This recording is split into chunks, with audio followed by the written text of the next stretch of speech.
cardboard door out of the past steps a beaming, moon-faced 23-year-old comedian named Oliver Norval Hardy. Oliver announces he's to be married in this comedy called Fatty's Fatal Fun, made 2 world wars ago in 1915, when life and the movies were both much simpler.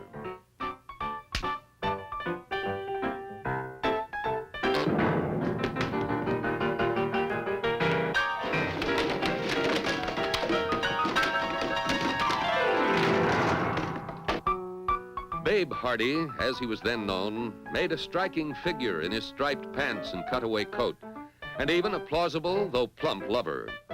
But he was an obscure comedian in those days, one of the unknown hundreds who dashed madly about in the deluge of minor comedies that flooded the silent screen.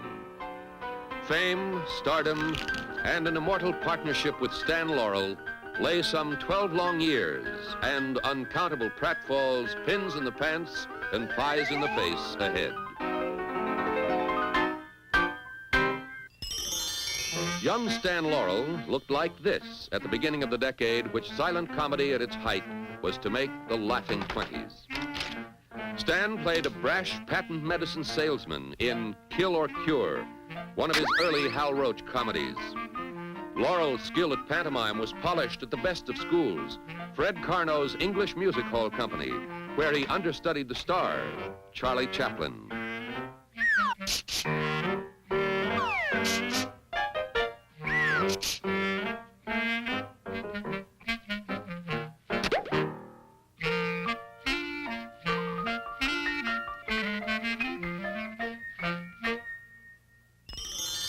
Behind that bushy mustache lurks Oliver Hardy. By the mid-20s, Hardy had joined the Hal Roach organization, where he continued to play supporting roles despite a mad studio search for badly needed new comedy stars.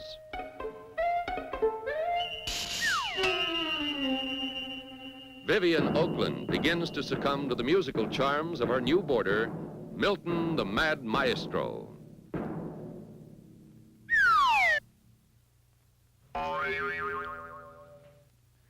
In this 1926 blend of slapstick and French bedroom farce, husband Glenn Tryon completes the triangle as Oliver fiddles while Vivian burns.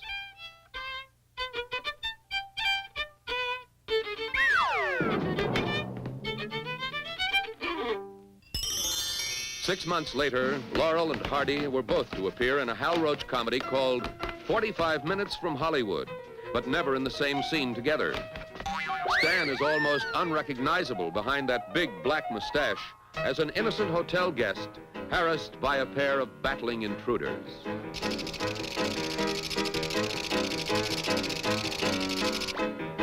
Hardy, clad in a sheet, is the house detective, struggling to break up the fight by breaking down the door.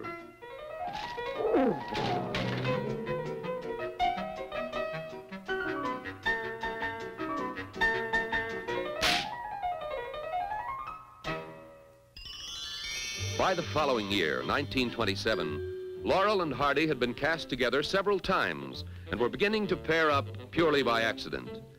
In films like Sugar Daddies can be seen the gradual evolution of one of the greatest of comedy teams.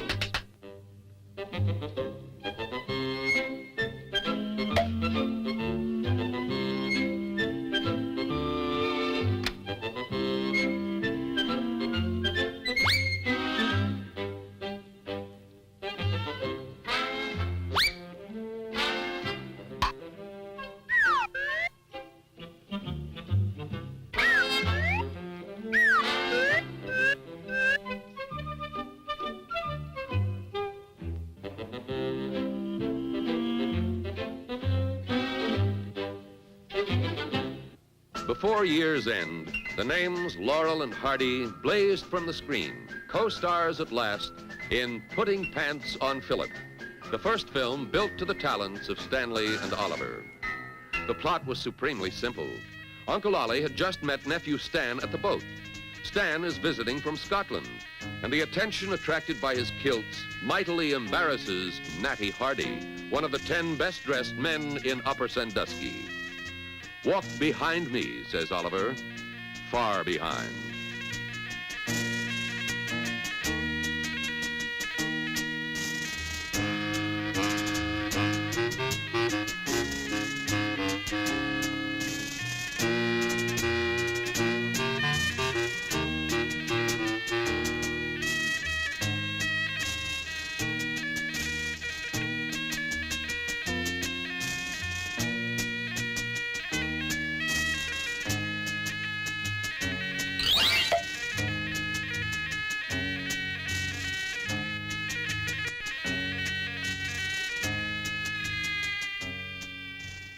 Uncle Ollie pleads with a rapidly growing crowd to disperse. With Hardy in the role of a sport, and Laurel as, of all unthinkable things, a lady chaser, putting pants on Philip differs from the later Laurel and Hardy films, for Stan and Oliver had yet to invent the bumbling, derby-hatted characters that were to make them world famous. Years later, when his career had ended, Stan Laurel was to name this his favorite comedy.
Laurel and Hardy were old pros who, in hundreds of pictures, had thoroughly learned the exacting job of being silent screen comedians.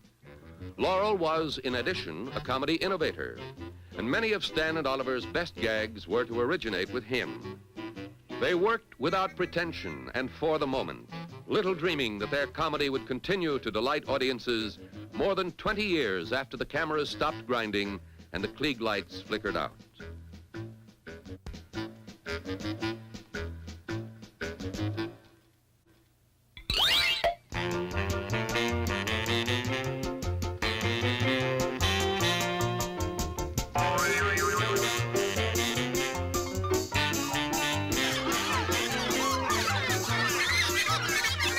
Oliver dashes toward a building which residents of the Los Angeles area have doubtless already recognized as the Culver City Hotel. Like so many other Hal Roach comedies, Philip was shot with an eye to economy just a block or two from the studio itself.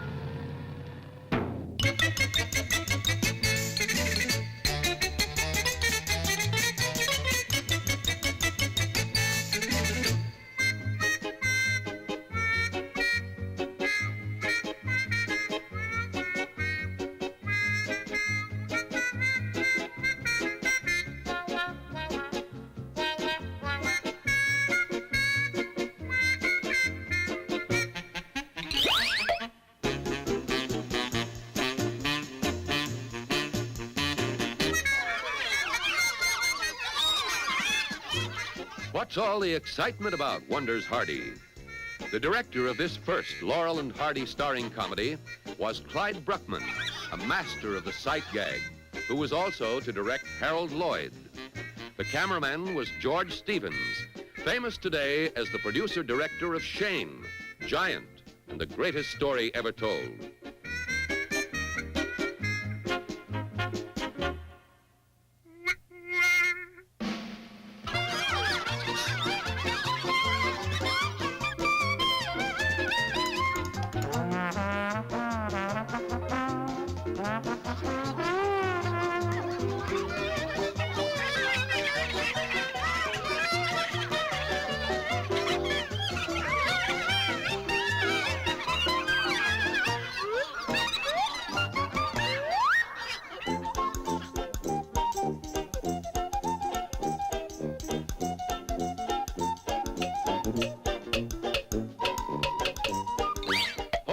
Says Uncle Ollie, let me show you how.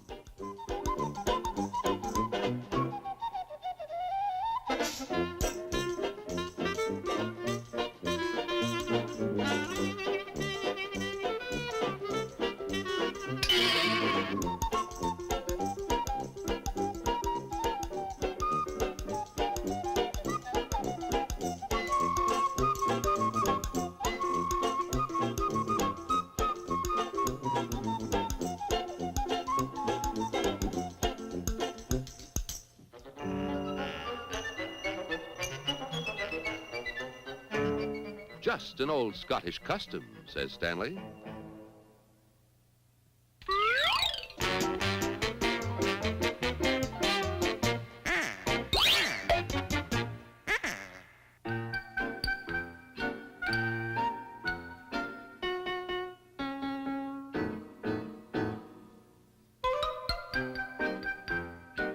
Just an old American custom, says Oliver.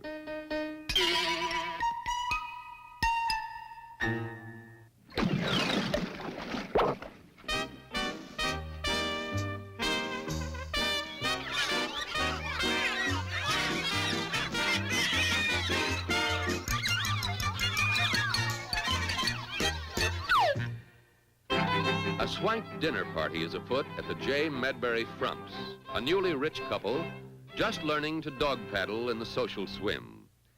At the door, the new butler and waiter, fresh from their triumphs as assistant deck swabs at Dugan's Bean Wagon.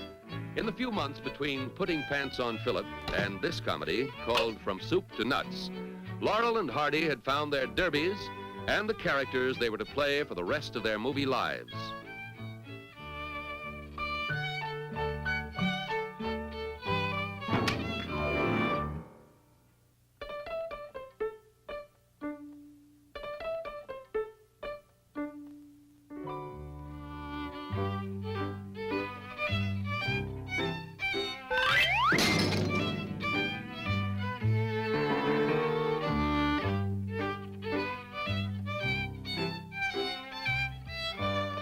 I fall down, admits Oliver.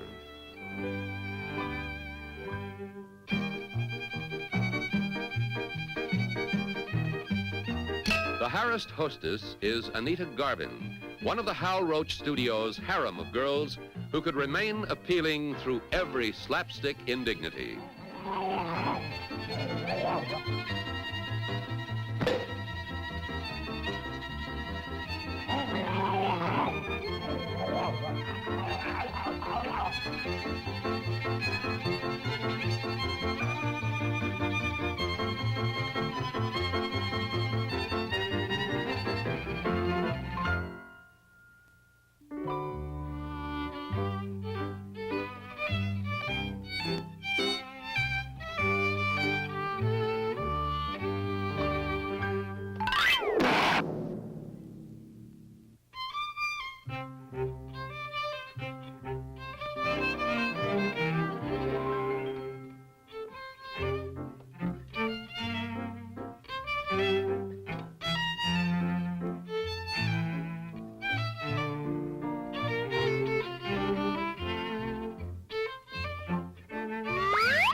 I fall down again, Oliver confesses.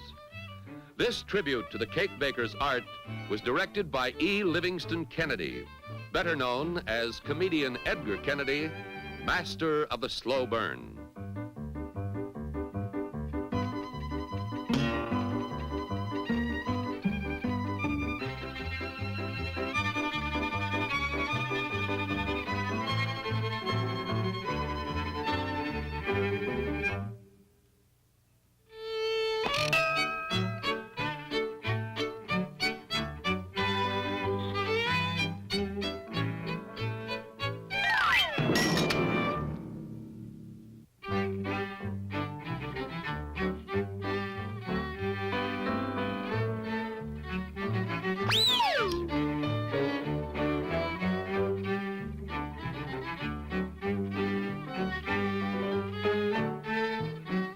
Host Frump, played by Tiny Sanford, grabs for a towel.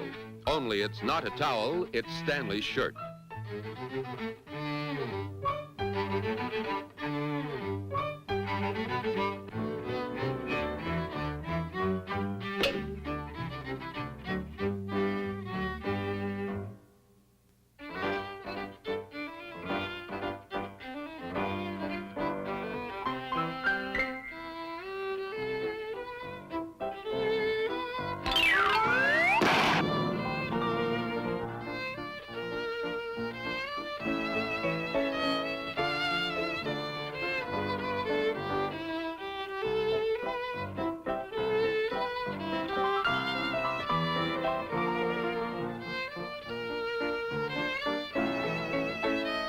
In this moment of crisis, Stanley takes command.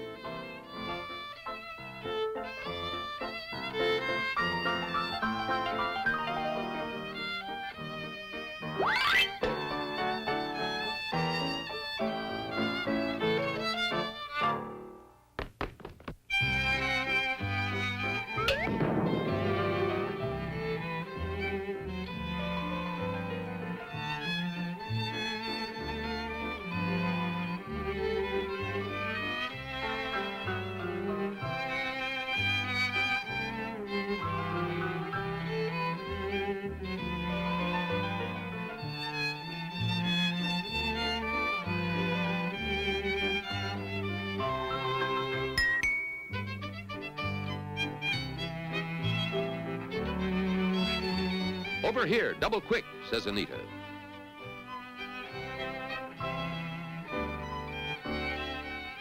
Did you gong, madame? Asks the efficient Oliver.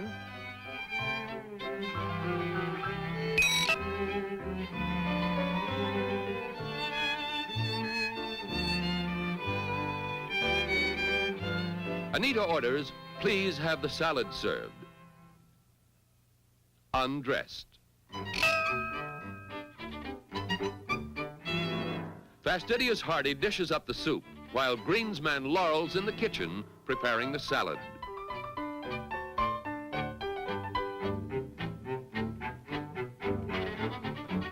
Chippendale, you made the chairs too high.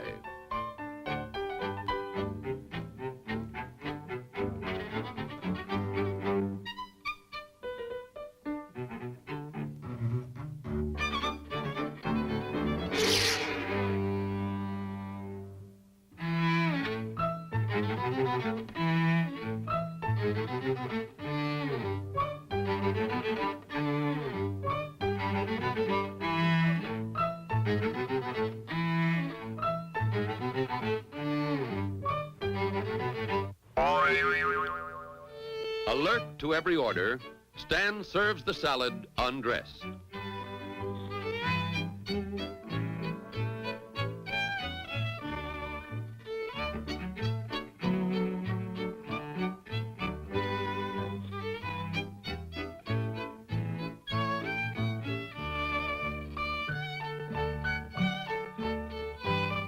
Says Stanley to the host, they wanted it served undressed, and that's the way they're gonna get it.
In 1927, Jimmy Finlayson, Laurel and Hardy, and Charley Chase, Hal Roach's top stars in their only appearance together, improvised comedy on the spot as carefree inmates of a happy asylum.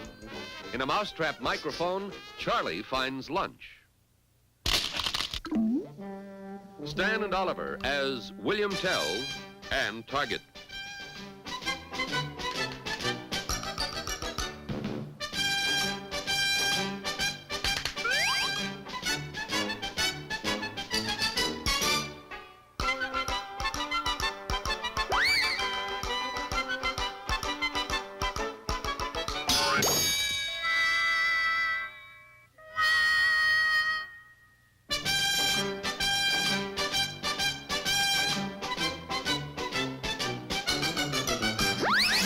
The moral of this episode is that if you think you're a wheelbarrow, you're sure to get pushed around.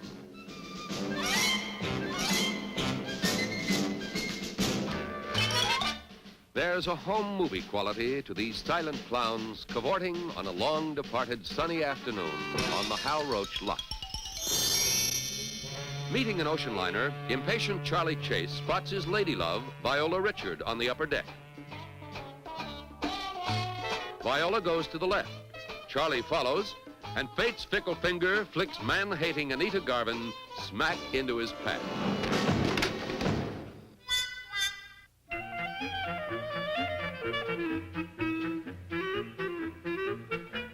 Charley Chase was the silent film's undisputed master of the comedy of embarrassment. He was also Hal Roach's most popular player until the skyrocketing success of his old friends Laurel and Hardy in the last years of the Laughing 20s.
"1 minute," says Charley. "I forgot something important."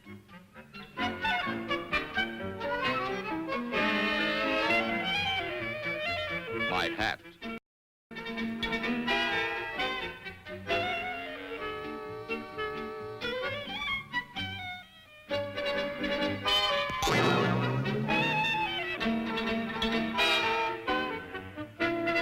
The impulse that cannot be denied.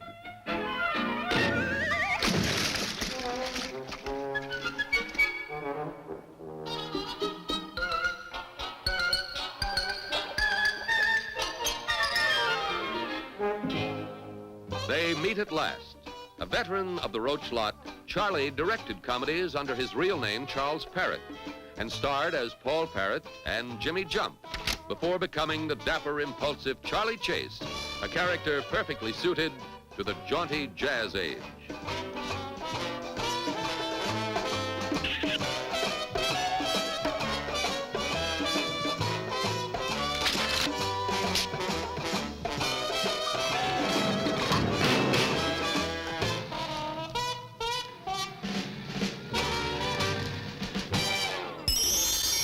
In his yard, Chicken King Schultz poses with his prize rooster, grand champion at the International Poultry Show. On the other side of the fence is Schultz's gardening neighbor, the beloved, beset Max Davidson, who, like Charley Chase, Laurel and Hardy, starred in his own series of comedies during the golden silent days at the Roach Studios. If any vegetables grow around here, they'll grow inside Schultz's seed-gobbling chickens.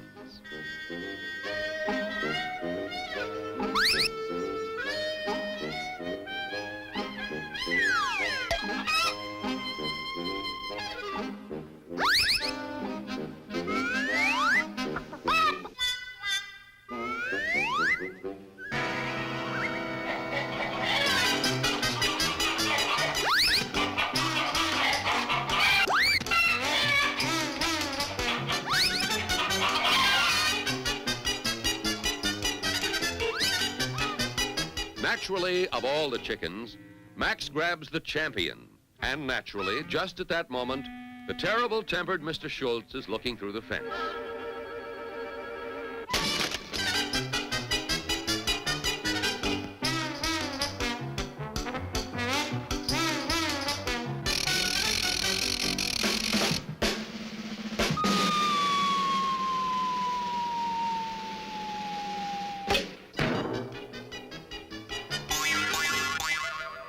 Like prosperity, flaming youth, and bathtub gin, screen comedy was a hallmark of the 1920s.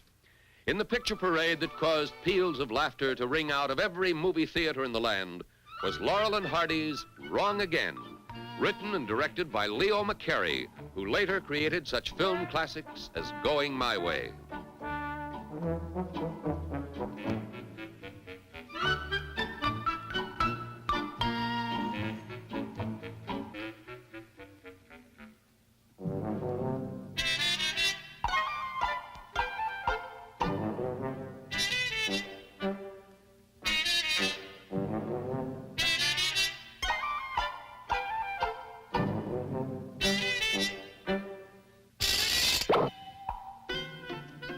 Stable hands Stan and Oliver made the horses look smart.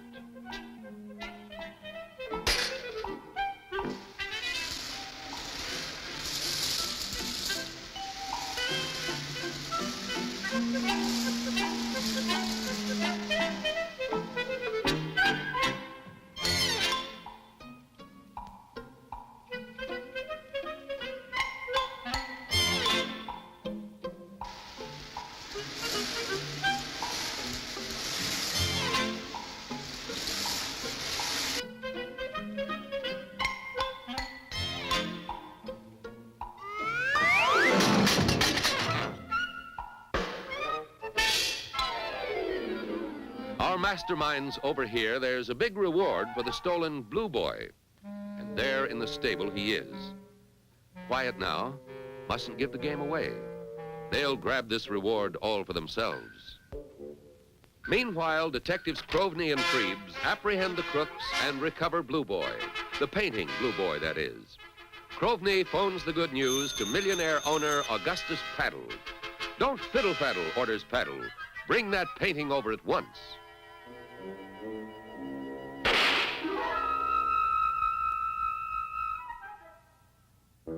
Stan and Oliver arrive with the equine Blue Boy. Paddle, who in the way of the eccentric rich is taking his Saturday night bath on Monday afternoon, throws down the key.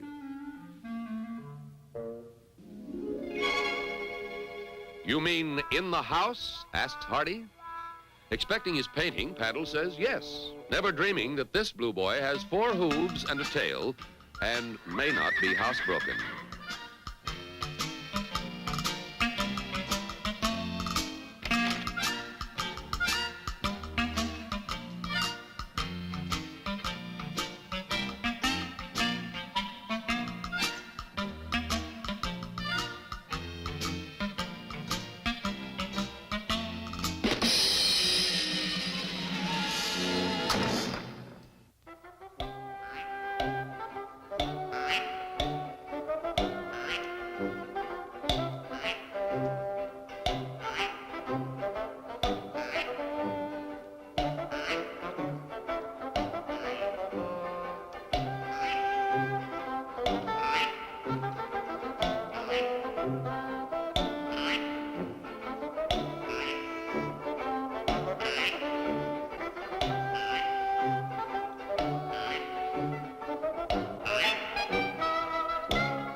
Paddle calls from the balcony, "Put Blue Boy on top of the piano, would you mind?" Stan, who has been told millionaires are peculiar and think just the reverse from other people, wouldn't mind in the least. The Hal Roach studio where this comedy was made has been demolished, joining in limbo the Max Sennett studio, torn down some years before. And so both of America's 2 greatest laugh factories have disappeared from the scene.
arrives at the Paddle estate.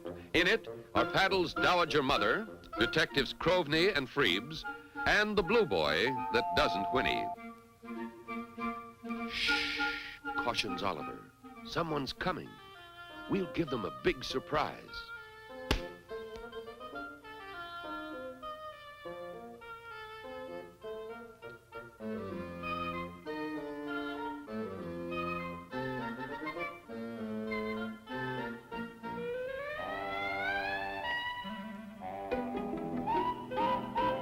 There's Blue Boy, thunders Paddle. What did you bring? We made a slight mistake, laughs Oliver.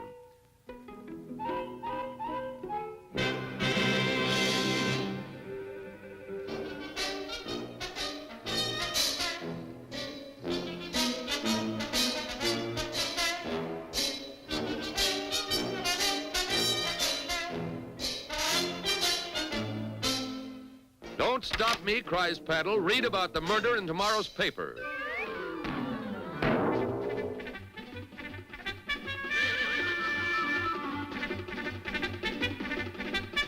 No damage, ma'am, reassures Krovny. Detective Freebs is only stunned.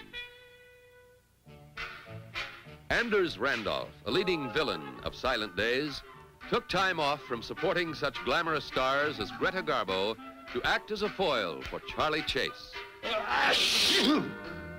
Charley plays a type as common as bad dreams at tax time, the pest with the sneezes.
Sight gag comedy, the great silent clowns, and fumeless, smooth-riding trolley cars like the one shown here have all but disappeared.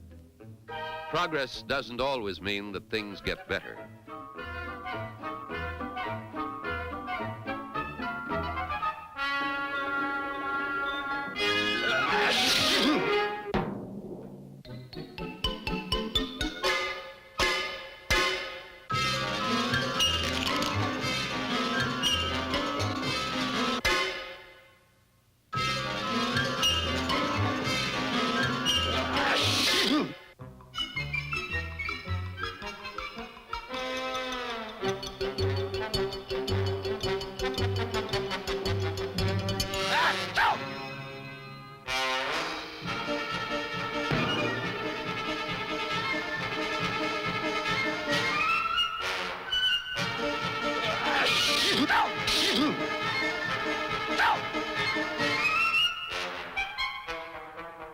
Charley is determined to save Anders' life if he has to kill him to do it.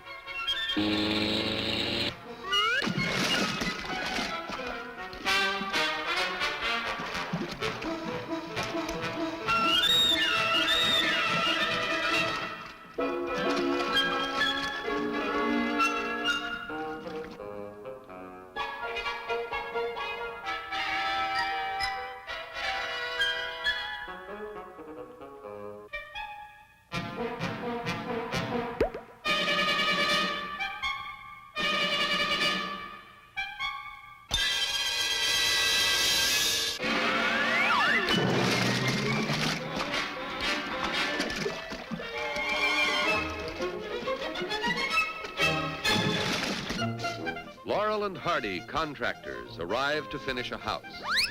A New York Times editorial years later was to remember Skinny Stan, the bull, playing against Fat Oliver, the fiddle, and recall the gay, ingenious music they struck together. In the finishing touch, the fiddle and the bow achieved a symphony of sight gags within a total orchestra of just 5 people. The owner approaches the master builders and offers them a bonus if they finish on time. That we will, declares Oliver.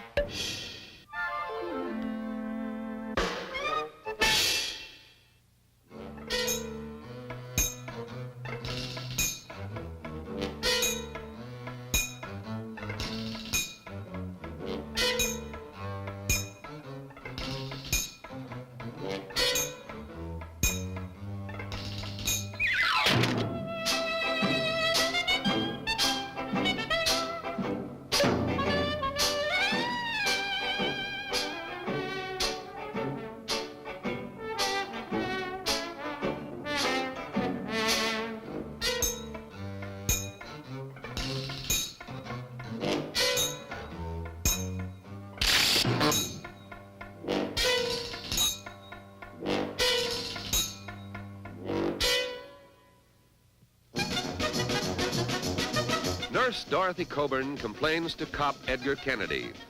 You've got the authority. Make that track team over there cut out the noise.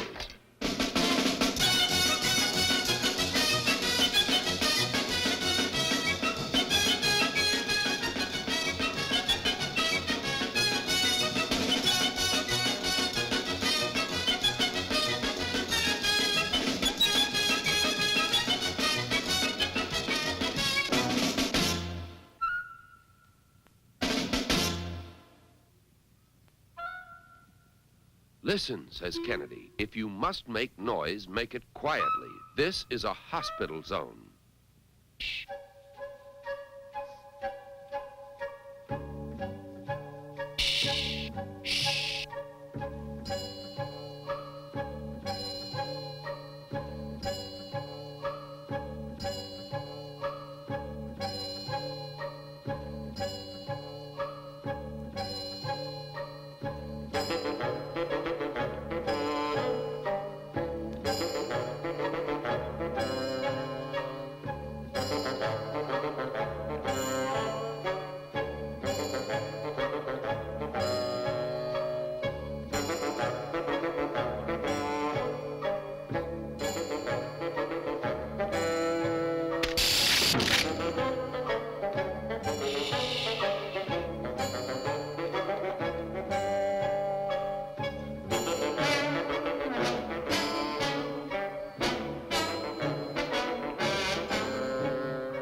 Boss Hardy orders, get them nails out of the way.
Who's in charge here? Asks the nurse. Be quiet now or be quiet forever, threatens Dorothy.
Oh, shut up, says Kennedy.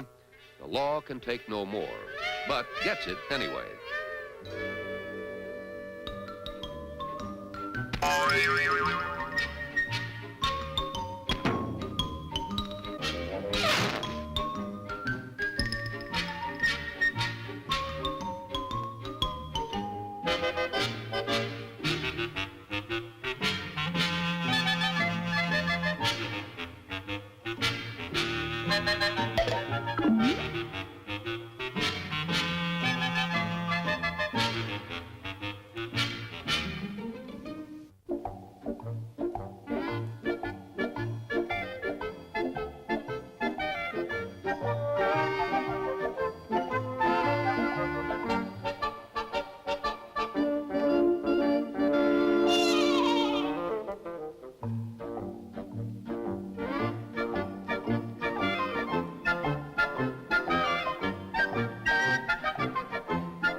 Through skill, sweat, and sheer chance, the house is finished on schedule.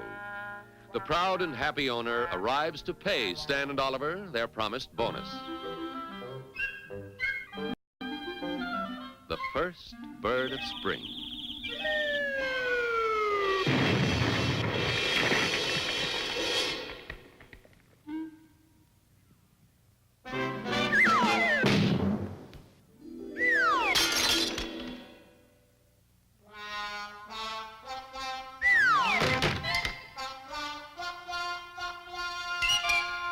Give me back my money, cries the owner.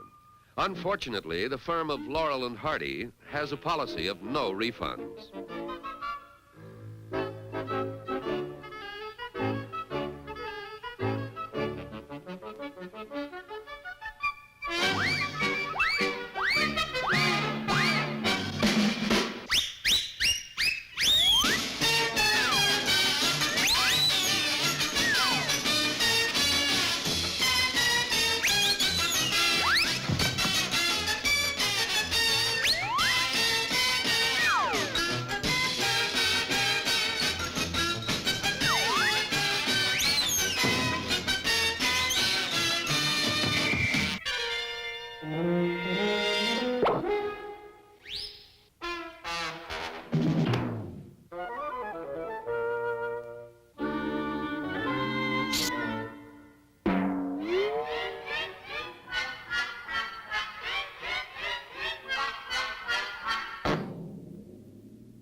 Finishing touch.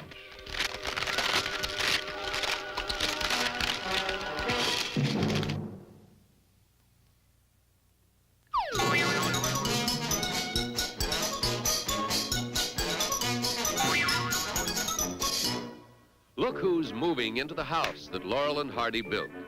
It's Max Davidson with his wife, Lillian Elliott, and his son, Speck O'Donnell. The neighbors gossip about the new owners of a home it took 5 days to build and 5 years to sell.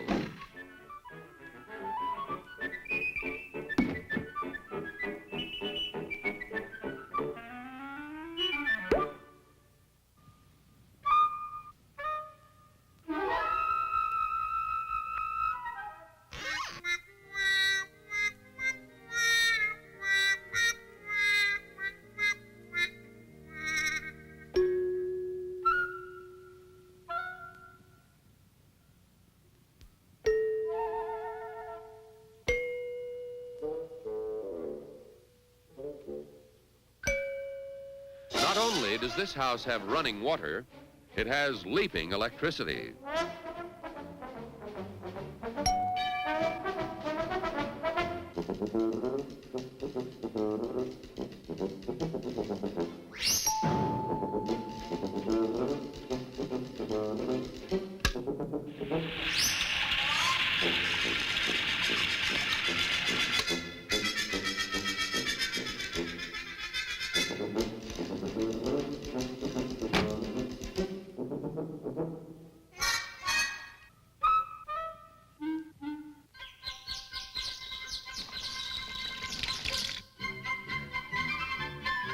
A special linoleum for people who change their minds.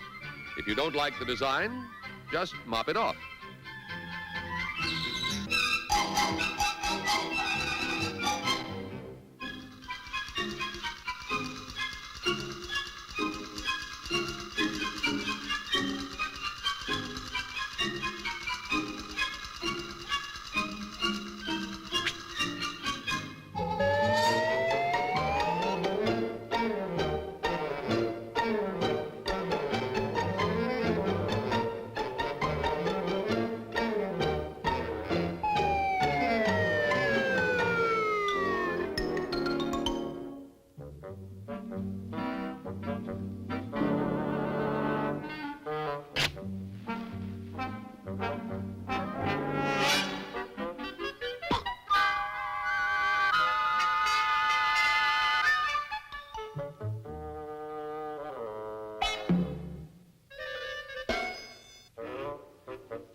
Mama calls to Max to help move the piano.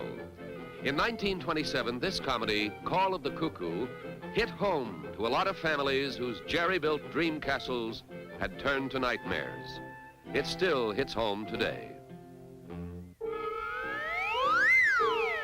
An approaching invasion of relatives.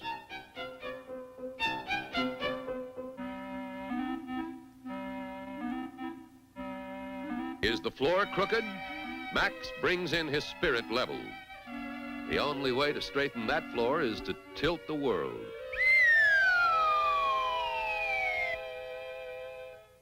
The housewarmers, their goodwill is exceeded only by their hearty appetites. The arrival of relatives downstairs gives Max the urge to go for a bath upstairs.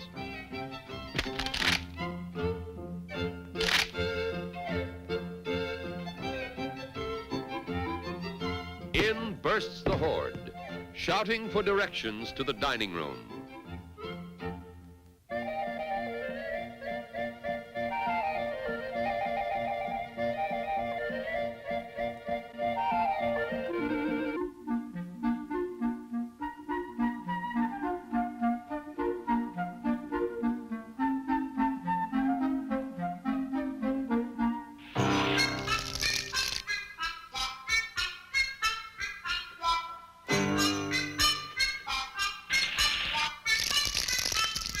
Does your coffee taste different lately?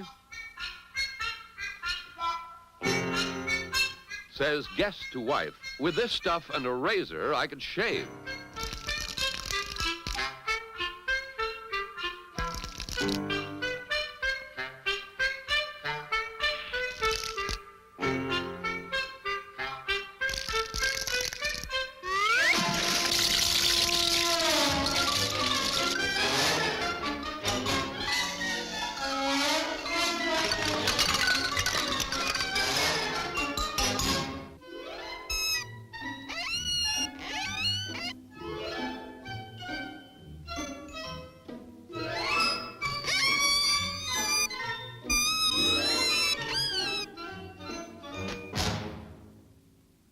Youthful spirits liven a dull afternoon.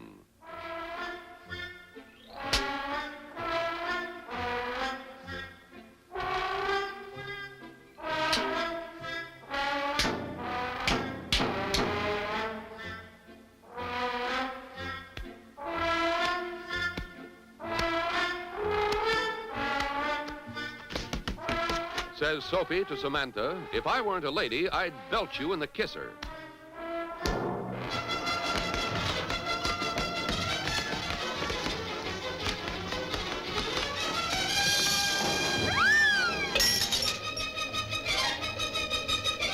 Not the telephone, cries Max. We'll be sued by AT&T.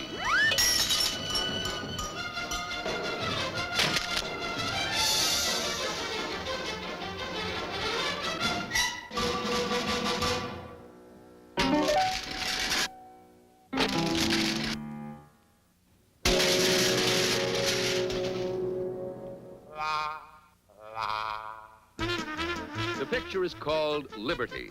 and liberty is just what Stan and Oliver have foremost on their minds. Written and directed by Leo McCarey, this comedy was released in 1929, when Laurel and Hardy had reached their peak, and both the laughing 20s and the golden age of silent comedy were drawing to a close.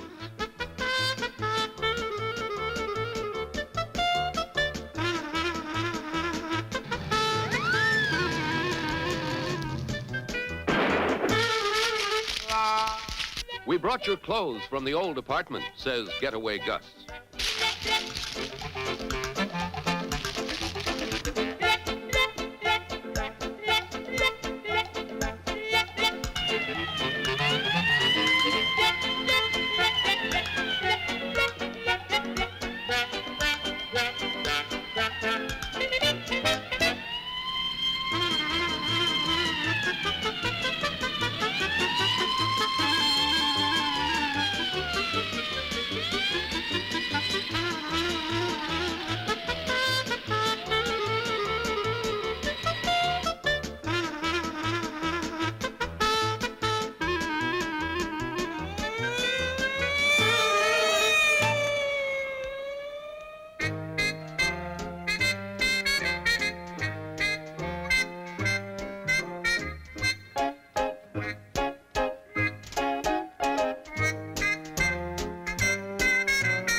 Stan has traveling trousers and Oliver's in a pinch.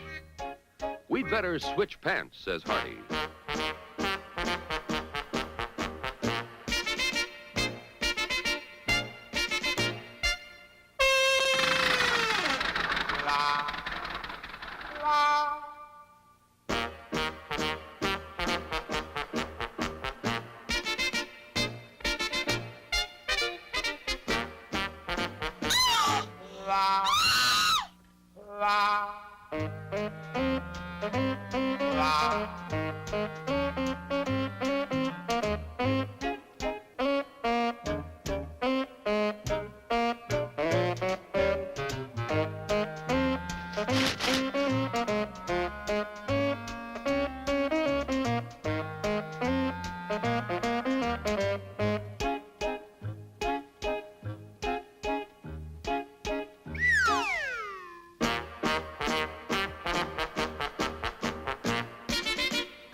Something bit me, whimpers Stanley.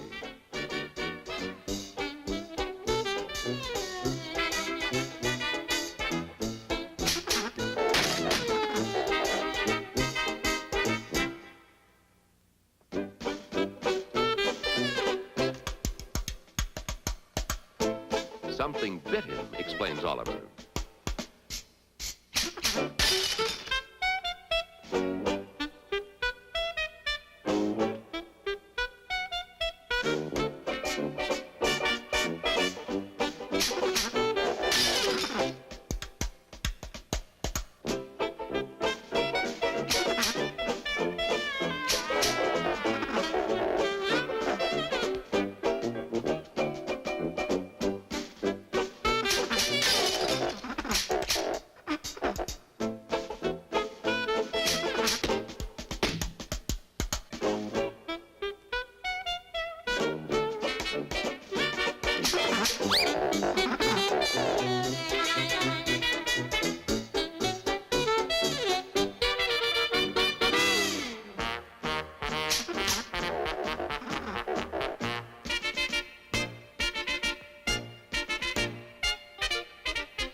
Get to the ladder, directs Hardy, who little realizes he's gotten back not only his own pants, but also an extremely lively future seafood dinner.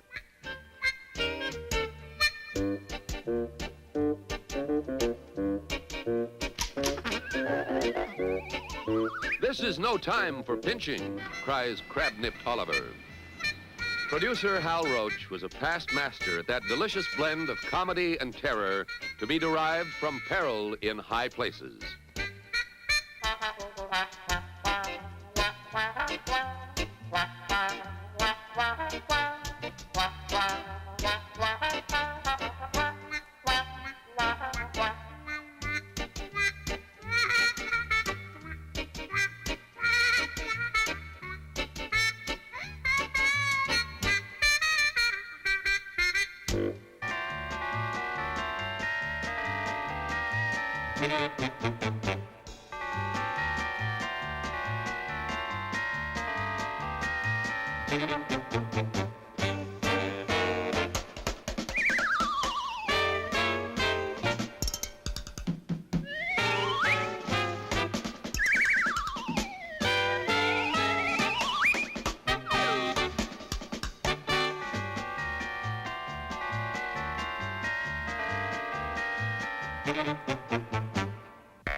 Ladder, Hardy's idea of safety at last.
why did you do that? Asks Oliver.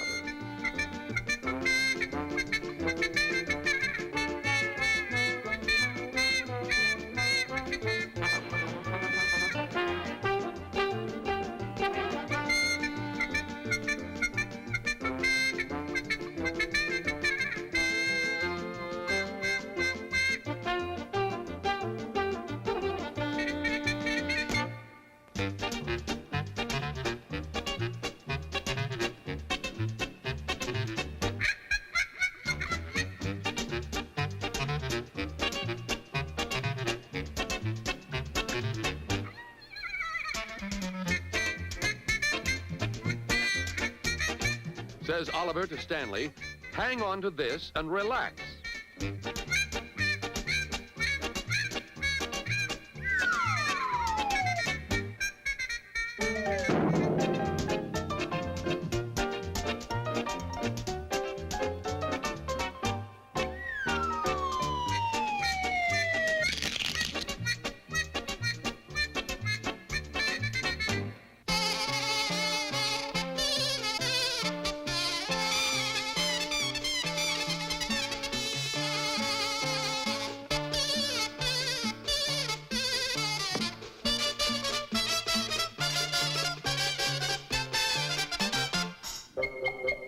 In a classic comedy called Dumb Daddies, Max Davidson demonstrates the dangers of carrying a show window mannequin across town.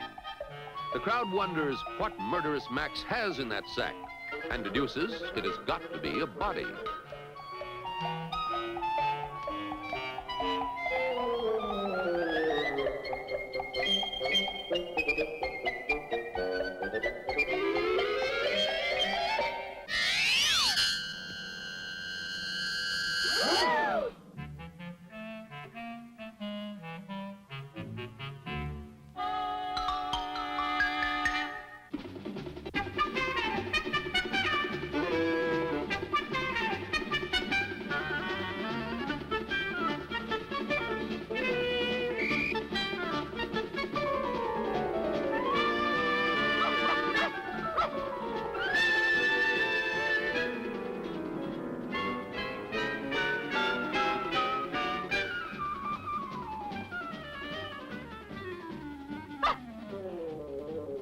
Officer Kennedy asks Max if he saw a seedy guy with a sack.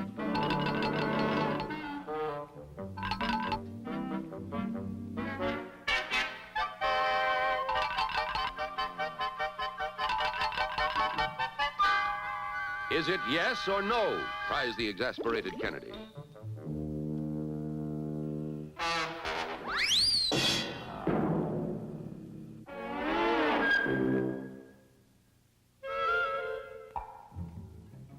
Into thin air.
Along comes a gentleman who has been picking up too many glasses that were full and setting down too many glasses that are empty.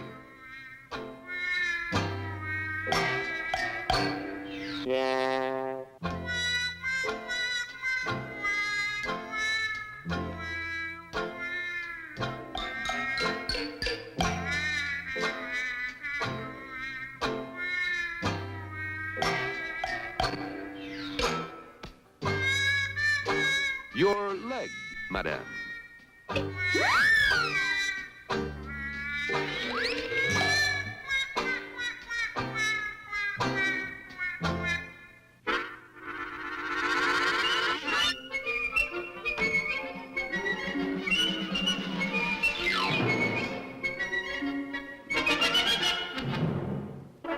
Now, a finale of Laurel and Hardy highlights believed by some critics to be among the screen's funniest moments. In Double Whoopee, the Prince of Pilsenstein, to whom Erich von Stroheim movies were mother's milk, brings old world glamour and bad credit to a New York hotel.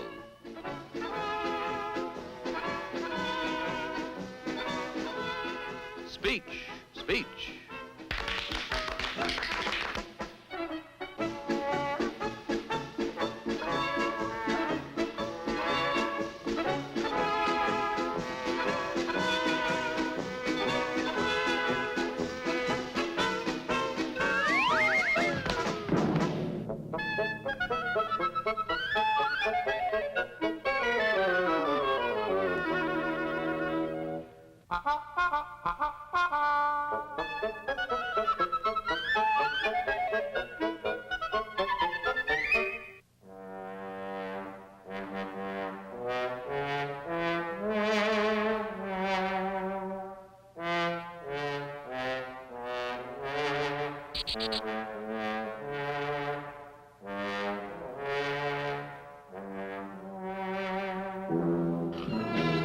Schweinhund, yells the prince.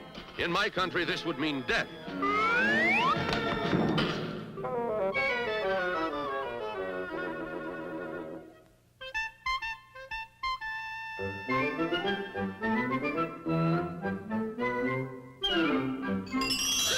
In Leave 'em Laughing, those madcap motorists, Stan and Oliver, overdosed with laughing gas at the dentist, explode with mirth at their homemade traffic jam. That arm of the law for every occasion, Officer Kennedy isn't amused.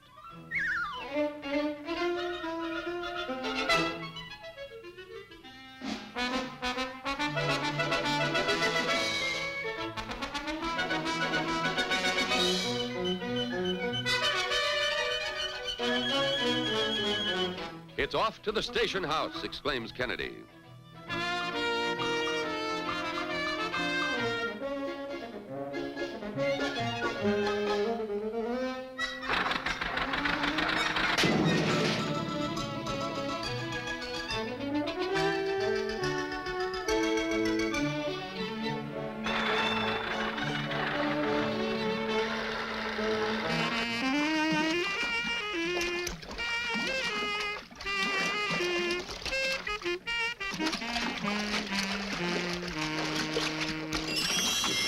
Climaxing two tars, Laurel and Hardy drive into a railroad tunnel, their worst possible avenue of escape from a band of pursuing Sunday drivers.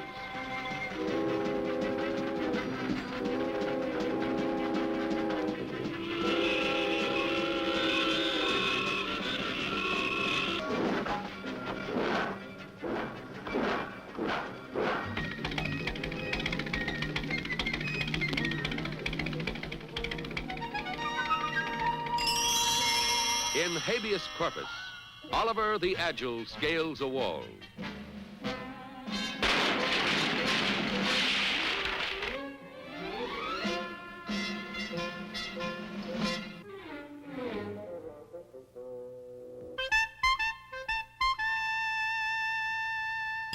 In the second 100 years, escaped convicts Stan and Ollie prove they're painters by smearing everything in sight. The film, You're Darn Tootin', demonstrates Laurel and Hardy's peculiar talent for having their private fight embroil the whole town.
The battle of the century transformed that old slapstick standby, the pie in the face, into Armageddon.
In We Four Down, the boys are bathrobed innocents drying off after getting wet, aiding two ladies in distress.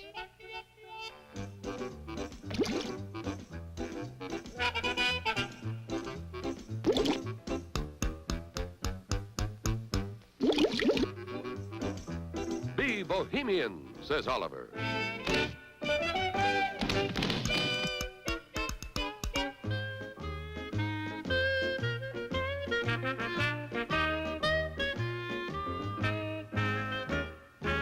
At that moment of abandon, who should enter but the lady's boyfriend, Vicious Vincent, alias Nasty Nate.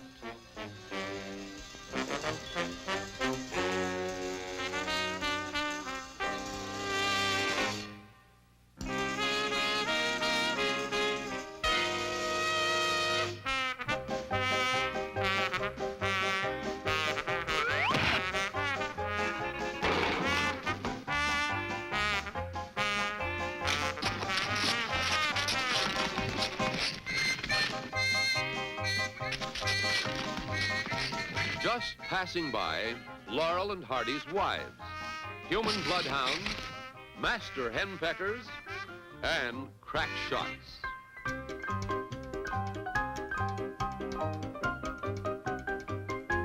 Into the distance and into memory. We will never see their like again.